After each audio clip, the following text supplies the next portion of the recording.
Un télégramme classifié tomba dans la nuit du Sahel, apportant une pression écrasante, un ultimatum de 70% et un délai de 48 heures.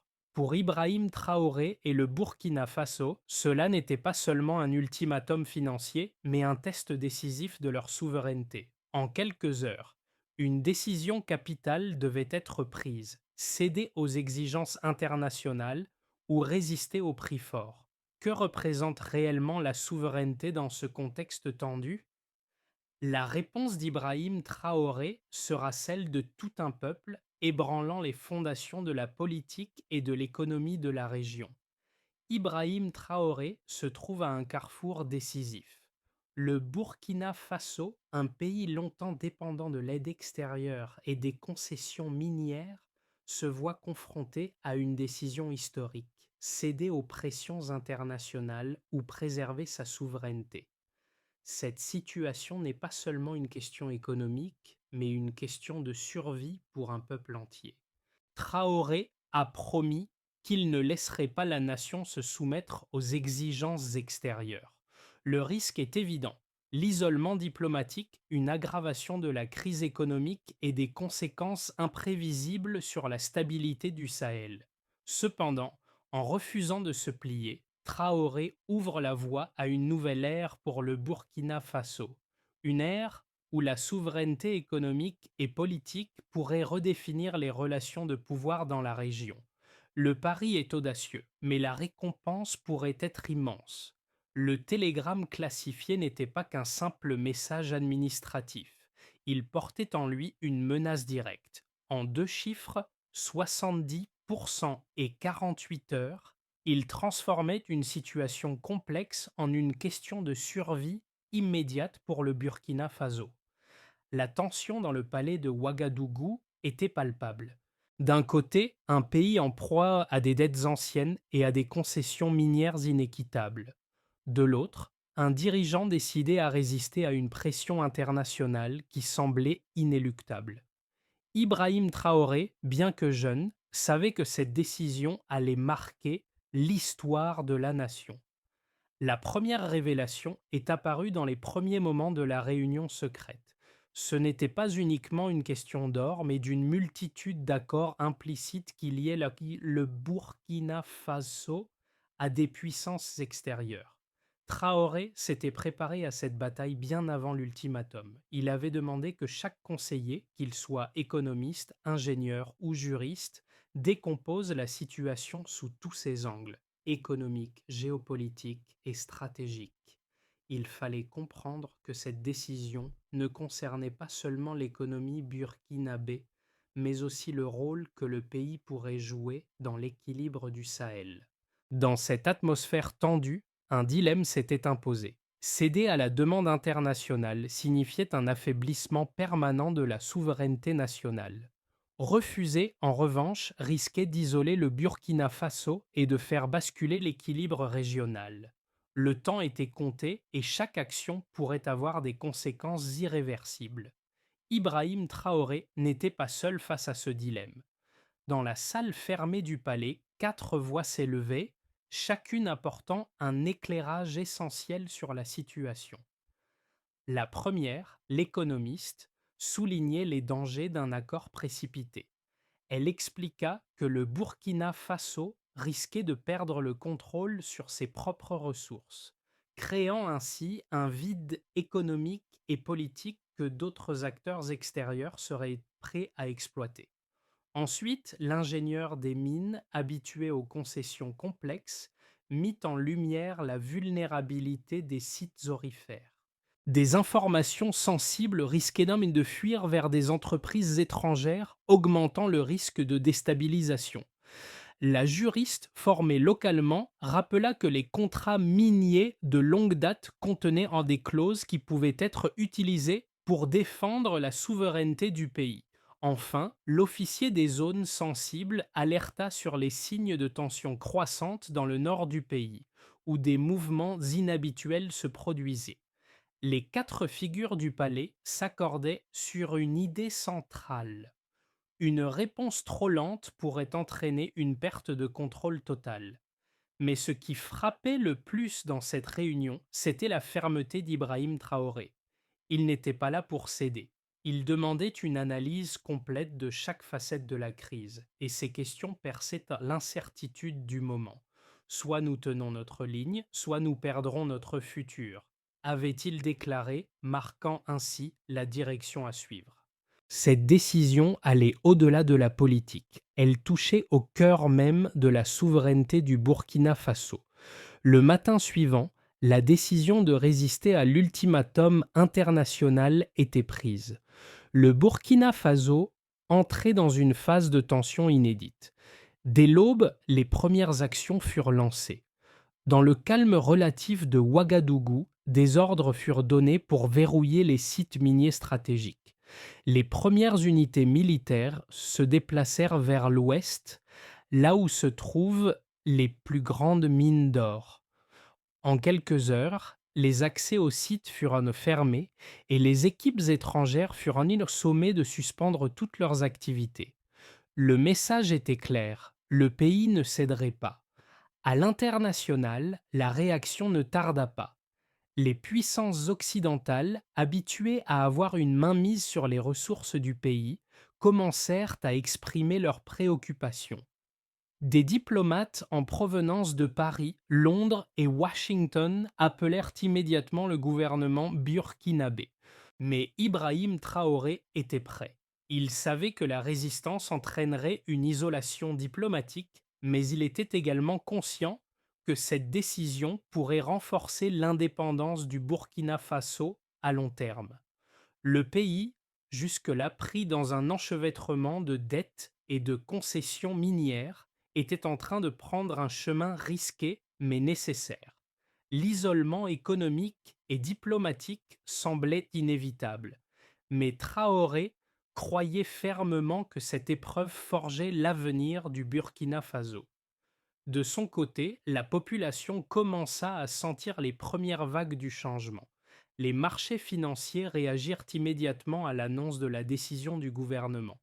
Le franc CFA perdit de la valeur, tandis que les investisseurs commençaient à se retirer, inquiets de l'instabilité à venir.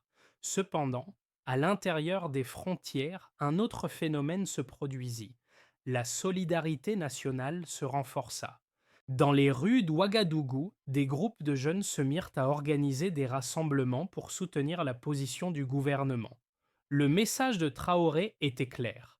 C'est notre or, c'est notre avenir. Ce fut un tournant, non seulement pour la politique nationale, mais aussi pour la perception de la souveraineté en Afrique de l'Ouest. Les heures suivantes furent cruciales. Le gouvernement burkinabé renforça ses mesures de sécurité autour des zones minières.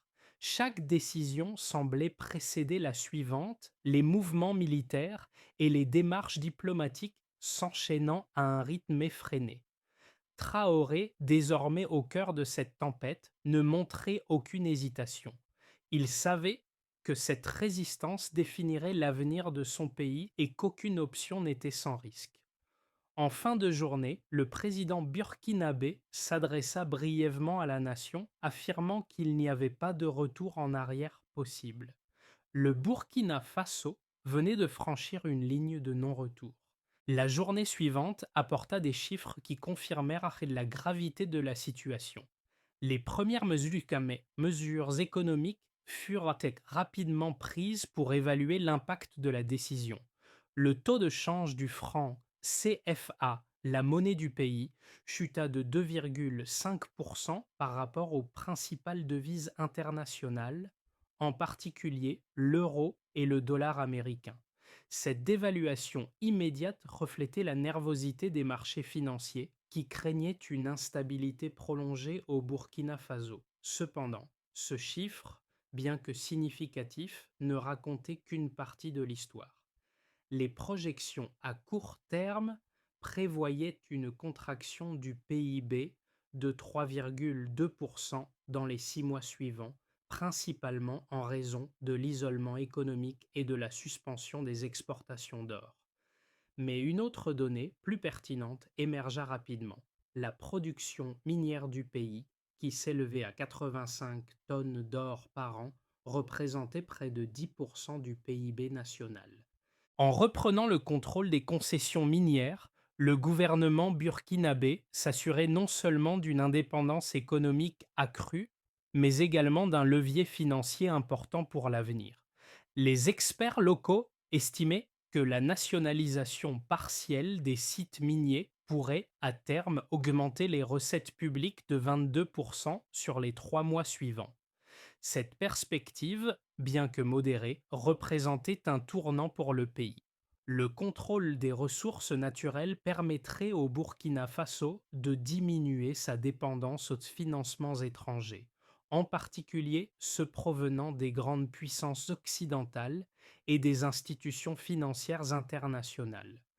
Parallèlement, des données sur les importations commencèrent à circuler, révélant une légère diminution de certaines dépenses non essentielles. Les importations de biens de consommation, notamment les produits de luxe, diminuèrent de 5% au cours des 2 premières semaines après la décision.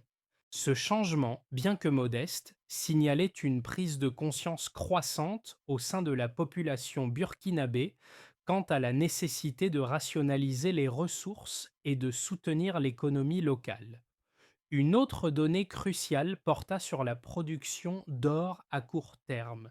Les experts burkinabés anticipaient une reprise progressive des exportations minérales après une période de stabilisation, ce qui permettrait de compenser en partie les pertes économiques immédiates. Cette évolution, bien que précaire, donnait un certain espoir quant à la possibilité de maintenir l'économie à flot tout en affirmant la souveraineté nationale. Les données financières, tout comme les chiffres de production, furent au cœur de cette décision politique audacieuse. Les autorités burkinabées, bien qu'isolées diplomatiquement, commençaient à entrevoir la possibilité de se redresser grâce à des ressources qu'elles maîtrisaient désormais pleinement. Le monde réagit rapidement aux décisions du Burkina Faso, mais deux camps se dessinaient clairement. D'un côté, les analystes pragmatiques qui considéraient que la décision de Traoré était une erreur stratégique majeure. Ils soulignaient que le pays, déjà fragile économiquement et diplomatiquement, risquait de s'enfoncer dans une crise économique profonde. Selon eux, l'isolement international aurait des conséquences catastrophiques pour une nation enclavée, qui dépendait fortement des échanges commerciaux pour sa survie. Les sanctions économiques potentielles, ainsi que la perte d'accès aux marchés mondiaux, étaient des risques majeurs que le Burkina Faso ne pourrait pas se permettre de prendre. Ces experts appuyaient leur position sur l'exemple de précédents historiques où des pays africains avaient tenté de résister à des pressions externes, se retrouvant ensuite dans une spirale de récession et de crise politique. Les sanctions économiques, les coupures dans les financements étrangers et la spéculation accrue sur les ressources naturelles du pays seraient autant de facteurs aggravants. Ils appelaient à un compromis, soulignant que le Burkina Faso devait céder en partie pour éviter de compromettre son avenir à long terme. En revanche, un autre groupe, celui des partisans de la rupture, défendait l'idée que cette décision était nécessaire pour le redressement économique du pays. Selon eux, l'ultimatum international n'était qu'un symptôme d'une relation déséquilibrée, où le Burkina Faso était soumis à des concessions minières inéquitables depuis trop longtemps. En prenant la décision de nationaliser une partie de ses ressources, le pays se réappropriait son destin économique. Il voyait dans ce refus une rupture avec des décennies de dépendance, une manière de dire qu'un pays africain pouvait, malgré sa vulnérabilité géopolitique, choisir de reprendre le contrôle de ses ressources. L'argument central de ce groupe était que la souveraineté économique n'avait pas de prix et que même si la situation économique immédiate était difficile, à long terme, cette stratégie pourrait offrir une indépendance durable et permettre au Burkina Faso de s'affirmer comme une puissance régionale. Cette position se basait sur un principe fondamental. Dans un monde globalisé, refuser de se plier aux exigences extérieures pourrait être la meilleure manière de garantir l'avenir et la dignité d'un peuple. À ce moment précis, la décision de maintenir la souveraineté nationale prenait une nouvelle tournure. Le Burkina Faso, après avoir pris un risque majeur, commençait à récolter les fruits de sa résistance. Un signal fort avait été envoyé. L'or, une ressource stratégique, était désormais contrôlé en grande partie par l'État. Mais l'un des développements les plus importants se produisit à l'international. La décision de Traoré eut un impact immédiat sur les relations régionales. Le pays, isolé diplomatiquement, commença à attirer l'attention de ses voisins africains qui observaient la situation avec un mélange de prudence et de curiosité. Des discussions informelles commencèrent à se former en coulisses, à la fois sur la manière dont cette décision pourrait influencer les relations de pouvoir dans le Sahel et sur les implications de cette rupture pour d'autres nations africaines. En même temps, la population burkinabé, autrefois anxieuse, commença à voir les avantages d'un contrôle plus direct sur ses ressources. Le sentiment national se renforçait, alimenté par la certitude que ce changement marquait un tournant pour le pays. Ce n'était pas seulement une question d'or, mais une question de redéfinir le rôle du Burkina Faso dans un contexte géopolitique plus large. Les conséquences de la décision d'Ibrahim Traoré devinrent rapidement évidentes. À l'échelle nationale, la population burkinabé commença à ressentir les effets immédiats de cette rupture avec la communauté internationale.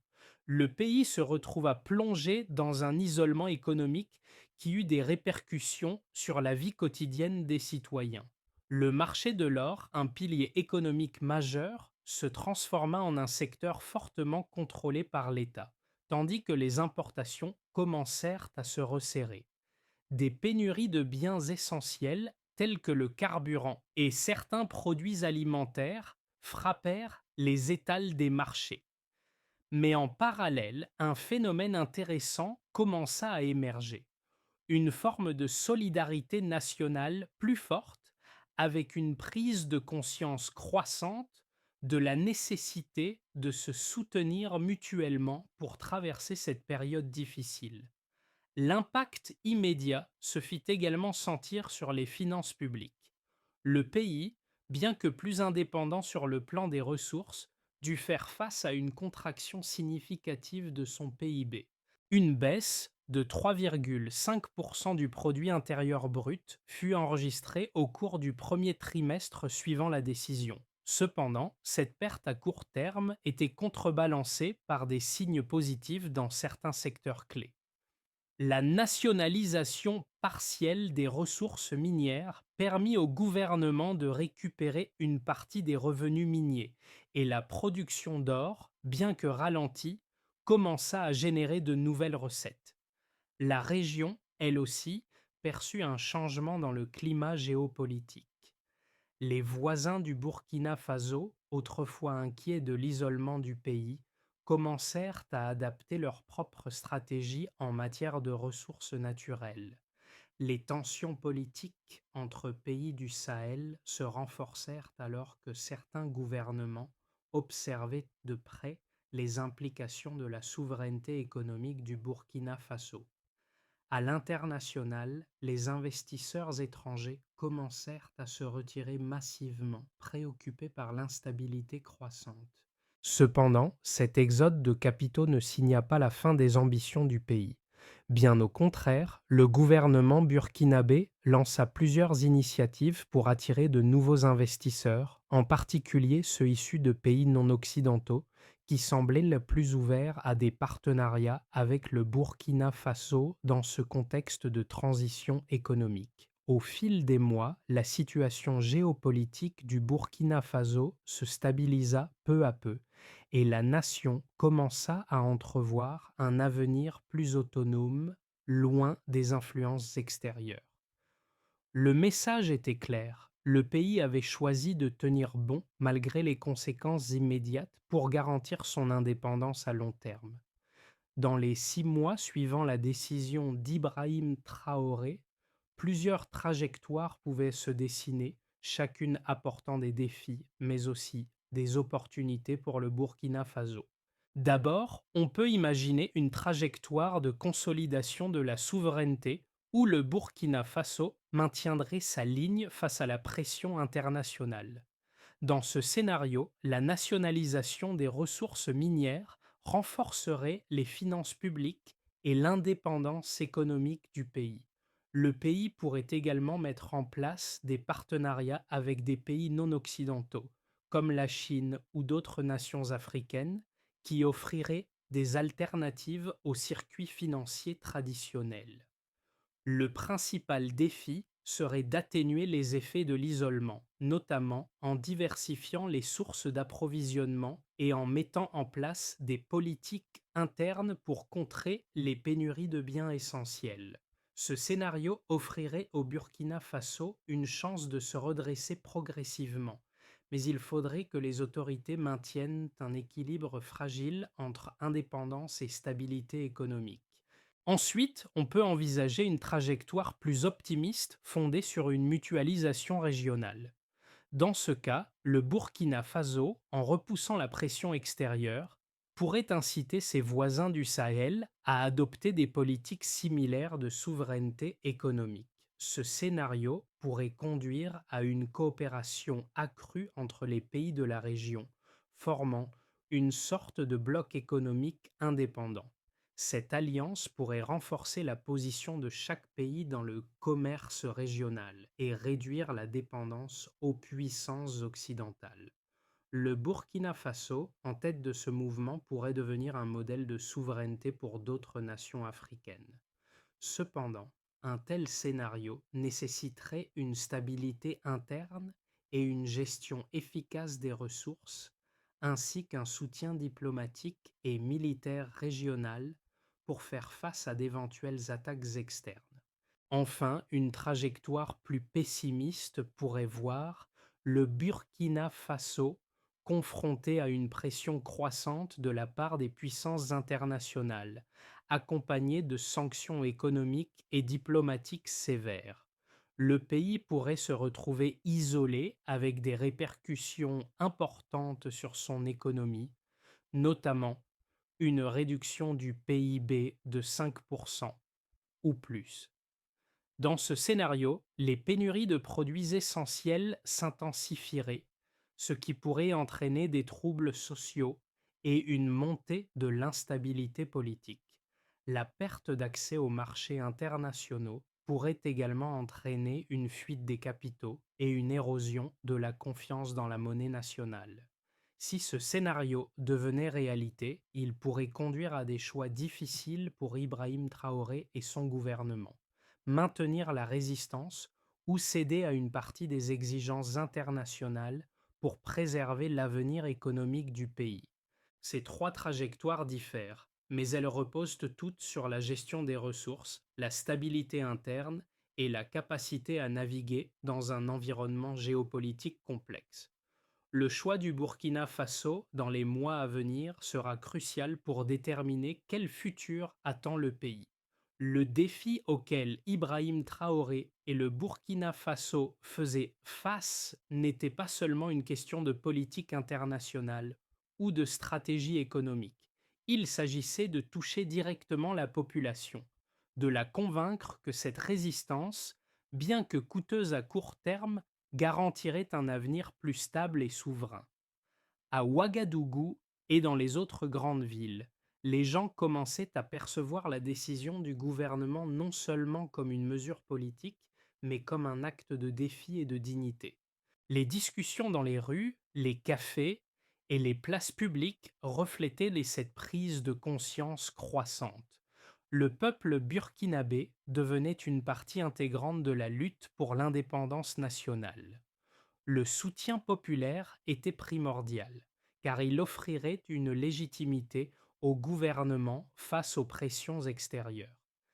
Les groupes sociaux plus jeunes, en particulier, commencèrent à réorienter leur énergie et leurs ambitions vers la construction d'un Burkina Faso plus autonome. Ils voyaient dans cette démarche une chance de réécrire l'histoire du pays, loin des influences extérieures et des concessions honteuses. Pour eux, la décision de Traoré devenait un symbole de résistance face aux puissances coloniales et post-coloniales. Cette transformation sociale ne se limitait pas aux grandes villes. Même dans les zones rurales où la dépendance aux importations et à l'aide internationale était plus marquée, l'idée de reprendre le contrôle des ressources minières trouvait un écho. Le défi de maintenir cette dynamique populaire serait de taille, mais Traoré savait que l'adhésion de la population pourrait être la clé du succès. Dans les mois à venir, il faudrait renforcer la confiance du peuple et l'impliquer activement dans le processus de reconstruction. Le pays ne pourrait pas se permettre de se diviser dans une telle épreuve. La solidarité nationale, déjà renforcée, devrait devenir le moteur d'une nouvelle vision du Burkina Faso, celle d'un peuple prêt à défendre ses intérêts coûte que coûte. Dans les mois qui suivirent à la décision d'Ibrahim Traoré, un plan détaillé pour la souveraineté économique du Burkina Faso fut mis en place. Le gouvernement se concentra d'abord sur la sécurisation des sites miniers. Des équipes mixtes de l'armée et de la gendarmerie furent déployées pour assurer une présence constante sur les zones aurifères sensibles. L'objectif était de prévenir toute extraction illégale et de garantir que les ressources minérales profitent pleinement à l'État. Chaque site devait être surveillé en permanence, avec un rapport mensuel sur les activités, assurant ainsi la transparence du processus. Ensuite, une réforme fiscale et contractuelle fut lancée. Le ministère de l'économie entreprit un réexamen des contrats miniers existants. Les nouveaux accords visaient à garantir une redistribution plus équitable des bénéfices, avec un pourcentage plus élevé alloué aux investissements dans les infrastructures locales et à la santé publique. Le but était de réinvestir une partie des revenus miniers pour soutenir les secteurs essentiels du pays et de réduire la dépendance vis-à-vis des financements externes. Simultanément, la numérisation des échanges commerciaux fut accélérée. La Banque centrale du Burkina Faso lança un projet pour créer un système de paiement national interconnecté avec les réseaux africains, facilitant ainsi les transactions en monnaie locale. Cette numérisation permettrait de mieux contrôler les flux financiers internes et d'éviter les sorties de capitaux vers l'étranger. Le gouvernement burkinabé mit également en place une éducation économique ciblée. Les ministères de l'éducation et de la communication créèrent des modules pédagogiques afin de sensibiliser la population à l'importance de la souveraineté économique, à la gestion des ressources naturelles et à la réduction de la dépendance aux importations. Enfin, la diplomatie burkinabé se réorienta vers des alliances horizontales avec d'autres nations africaines. Des accords bilatéraux furent établis et un suivi semestriel fut mis en place pour assurer la réciprocité des engagements et bénéfices mutuels. Un an après la décision décisive d'Ibrahim Traoré, le Burkina Faso était transformé. Le pays, bien que confronté à des défis économiques et diplomatiques, commençait à récolter les fruits de sa résistance. Les sites miniers étaient désormais sous contrôle national et les revenus générés par l'or alimentaient directement les projets de développement local. Dans les rues d'Ouagadougou, les habitants parlaient moins des pénuries et plus des nouvelles opportunités qui se présentaient. Le pays avait trouvé un nouvel équilibre entre indépendance et défis à surmonter. La figure d'Ibrahim Traoré, loin d'être celle d'un dirigeant isolé, était devenue celle d'un symbole de résilience nationale. Son nom résonnait non seulement dans les couloirs du pouvoir, mais aussi dans chaque quartier, chaque village. Sa décision de ne pas céder avait créé une nouvelle conscience collective, une fierté retrouvée chez les Burkinabés. Ils ne se voyaient plus comme de simples spectateurs d'une histoire imposée de l'extérieur, mais comme des acteurs de leur propre destin. Dans les moments difficiles, cette mémoire collective de résistance était le fil conducteur qui unissait le peuple. Le pays avait su tenir bon et dans cette unité résidait désormais sa force.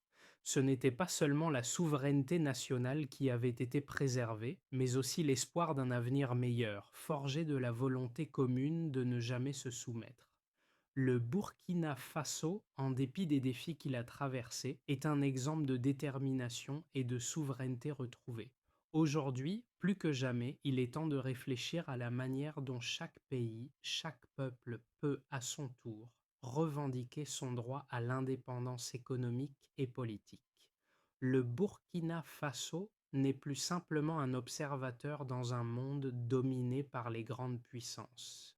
Il est devenu un acteur central dont l'histoire inspire les nations qui aspirent à un avenir plus juste et autonome.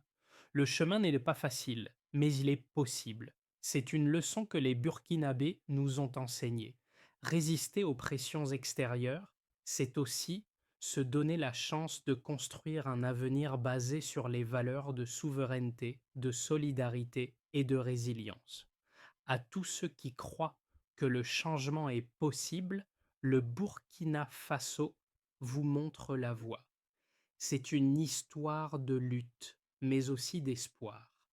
Et si, comme eux, nous choisissions de réécrire notre destin collectif loin des logiques imposées de l'extérieur? Le temps est venu de se demander: quel avenir voulons-nous construire ensemble?